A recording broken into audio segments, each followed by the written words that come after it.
प्यारे भगवत प्रेमियों, भगवान श्री कृष्ण जहाँ व्यक्ति कहने का जब भाव बनता था, जहाँ भी व्यक्ति बोलने का जब भाव बनता था या व्यक्ति को देख कर बोला जाता कि इसे क्या बोला जाए, तो अधिकांश महाराज श्री कृष्ण जी क्या बोल रहे हैं, जो भी देखते हैं उन्हें भूत प्राणी बोलते हैं। हे अर्जुन, ये भूत प्राणी, हे अर्जुन ये भूत प्राणी, ये नहीं समझेंगे मुझे, ये भूत प्राणी नाश विनाश को जा रहे हैं। तो भूत प्राणी का मतलब क्या होता है?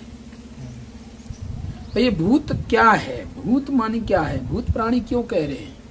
क्या कृष्ण जी जानते नहीं थे भूत क्या होता है? भूत तो बीते हुए को कहते हैं ना, भूत तो बीते हुए को कहते हैं ना, और वो वर्तमान वालों से भूत कह रहे हैं। ये भूत प्राणी, ये भूत प्राणी, भूत भाव।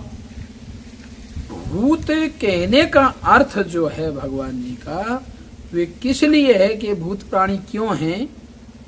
कि कभी भी इस सृष्टि में ये दुनिया का नियम रहा है कि वर्तमान में जो महापुरुष सत्पुरुष अवतारी आया है उसे ये स्वीकार नहीं करते हैं। जब भी कोई लाभ लेना है तो वर्तमान से लेना है, परंतु वर्तमान में कभी स्वीकार नहीं करते हैं और भूत को स्वीकार किए रहते हैं। जो बीत गया है, जो बीत गया उसे भरपूर स्वीकार करते हैं, और वर्तमान वाला वहां सत्संग सुना रहा है, धर्म की स्थापना कर रहा है, लीला कर रहा है, और उससे वे कोई वार्तालाप नहीं कर रहे, उससे कोई संतुष्टि नहीं ले रहे हैं, उससे कोई ज्ञान लेने की जरूरत नहीं रखते हैं, उसको स्वीकार करने की स्वीकृति अपने दिल दिमाग में नहीं देते हैं। इसलिए भगवान श्री कृष्ण ने अर्जुन को बताया, हे अर्जुन ये वास्तव में भूत प्राणी है। भूत प्राणी मानिए वर्तमान को नहीं मानेंगे, ये अब वर्तमान में मुझे नहीं मान रहे हैं, ये जब मानेंगे जब बीत जाता है। अब जो नहीं है उनको भरपूर मान रहे हैं, इसलिए इनको भूत प्राणी कहा जाता है। भगवान श्री कृष्ण ने बार बार यही दोहराया, बार बार दोहराया था।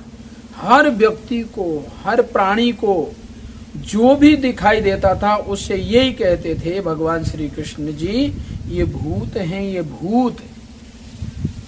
जबकि वास्तव में सही समझदारी तो ये है कि वर्तमान जो सामने दिखाई दे रहा है वे आदमी है, वर्तमान है, उसे भूत नहीं कह सकते।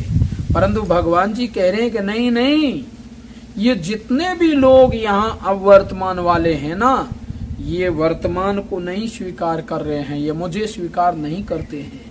इसलिए भगवान श्री कृष्ण को उन्हें भूत प्राणी कहना, ये वर्तमान को नहीं स्वीकार करते हैं। आज भी हम देख रहे हैं, आज हम प्रत्यक्ष देख रहे हैं, कोई भी महापुरुष सत्पुरुष होता है तो उसको पहचानने में ये लोग, हाँ ये तपस्वी को तुरंत पहचान लेते हैं, पुण्य वाले को ये मतलब सराहना दे देते हैं। पर वास्तव में जो महापुरुष सत्पुरुष होता है, भगवद अवतारी होता है, इसको तो ये कतई स्वीकार नहीं करते, परंतु भूत को करते हैं। जो बीत चुका है ना उसे स्वीकार करते हैं। तो कृष्ण जी जिस समय थे उस समय राम जी की पूजा भरपूर हो रही थी, विष्णु जी की पूजा भरपूर हो रही थी, परंतु कृष्ण जी की तरफ कोई देख ही नहीं रहा था।